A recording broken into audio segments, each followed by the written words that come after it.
پھر شیطان نے دونوں کو اس درخت کے بارے میں پھسلا دیا اور جس عیش و نشاط میں تھے اس سے ان کو نکلوا دیا۔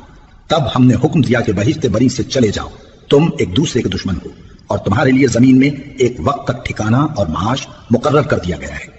پھر آدم نے اپنے پروردگار سے کچھ کلمات سیکھے اور معافی مانگی تو اس نے ان کا قصور معاف کر دیا۔ بے شک وہ معاف کرنے والا ہے، بڑا مہربان ہے۔ ہم نے فرمایا کہ تم سب یہاں سے اتر جاؤ، جب تمہارے پاس میری طرف سے ہدایت پہنچے تو اس کی پیروی کرنا کہ جنہوں نے میری ہدایت کی پیروی کی ان کو نہ کچھ خوف ہوگا اور نہ وہ غمناک ہوں گے، اور جنہوں نے اس کو قبول نہ کیا اور ہماری آیتوں کو جھٹلایا وہ دوزخ میں جانے والے ہیں اور وہ ہمیشہ اس میں رہیں گے۔ اے آل یعقوب، میرے وہ احسان یاد کرو جو میں نے تم پر کیے تھے، اور اس اقرار کو پورا کرو جو تم نے مجھ سے کیا تھا۔ میں اس اقرار کو پورا کروں گا جو میں نے تم سے کیا تھا، اور مجھی سے ڈرتے رہو۔ اور جو کتاب میں نے اپنے رسول محمد صلی اللہ علیہ وآلہ وسلم پر نازل کی ہے،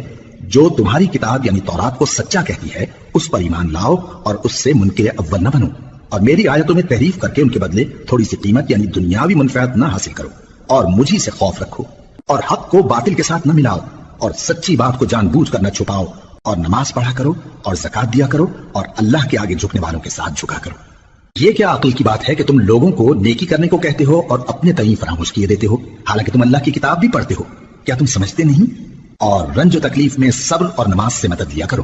اور بے شک نماز گراں ہے مگر ان لوگوں پر گراں نہیں جو عجز کرنے والے ہیں، جو یقین کیے ہوئے ہیں کہ وہ اپنے پروردگار سے ملنے والے ہیں اور اس کی طرف لوٹ کر جانے والے ہیں۔ اے یعقوب کی اولاد، میرے وہ احسان یاد کرو جو میں نے تم پر کیے تھے، اور یہ کہ میں نے تم کو جہان کے لوگوں پر فضیلت بخشی تھی۔ اور اس دن سے ڈرو جب کوئی کسی کے کچھ بھی کام نہ آئے، اور نہ کسی کی سفارش منظور کی جائے، اور نہ کسی سے کسی طرح کا بدلہ قبول کیا جائے، اور نہ لوگ کسی اور طرح مدد حاصل کر سکیں۔ اور ہمارے ان احسانات کو یاد کرو جب ہم نے تم کو قوم فرعون سے نجات بخشی۔ وہ لوگ تم کو بڑا دکھ دیتے تھے، تمہارے بیٹوں کو تو قتل کر ڈالتے تھے اور بیٹیوں کو زندہ رہنے دیتے تھے، اور اس میں تمہارے پروردگار کی طرف سے بڑی سخت آزمائش تھی۔ اور جب ہم نے تمہارے لیے سمندر کو پھاڑ دیا پھر تم کو تو نجات دی، اور فرعون کی قوم کو غرق کر دیا اور تم دیکھ رہے تھے۔ اور جب ہم نے موسیٰ سے 40 رات کا وعدہ کیا تو تم نے ان کے پیچھے بچڑے کو معبود مقرر کر لیا اور تم ظلم کر رہے تھے۔ پھر اس کے بعد ہم نے تم کو معاف کر دیا تاکہ تم شکر کرو۔ اور جب ہم نے موسیٰ کو کتاب اور معجزے عنایت کیے تاکہ تم ہدایت حاصل کرو۔ اور جب موسیٰ نے اپنی قوم کے لوگوں سے کہا کہ بھائیو، تم نے بچڑے کو معبود ٹھہرانے میں اپنی جانوں پر ظلم کیا ہے، تو اپنے پیدا کرنے والے کے آگے توبہ کرو، پھر اپنوں کو قتل کرو، تمہارے خالق کے نزدیک تمہارے حق میں یہی بہتر ہے۔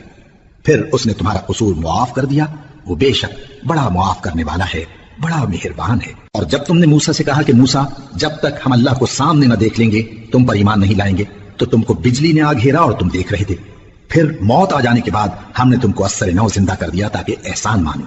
اور ہم نے بادل کا تم پر سایہ کیے رکھا اور تمہارے لیے من و سلوہ اتارتے رہے کہ جو پاکیزہ چیزیں ہم نے تم کو عطا فرمائی ہیں ان کو کھاؤ پیو، مگر تمہارے بزرگوں نے ان نعمتوں کی کچھ قدر نہ جانی، اور وہ ہمارا کچھ نہیں بگاڑتے تھے بلکہ اپنا ہی نقصان کرتے تھے۔ اور جب ہم نے ان سے کہا کہ اس گاؤں میں داخل ہو جاؤ اور اس میں جہاں سے چاہو خوب کھاؤ پیو، اور دیکھنا دروازے میں داخل ہونا سجدہ کرتے ہوئے اور حطوۃ کہنا، ہم تمہارے گناہ معاف کر دیں گے اور نیکی کرنے والوں کو اور زیادہ دیں گے۔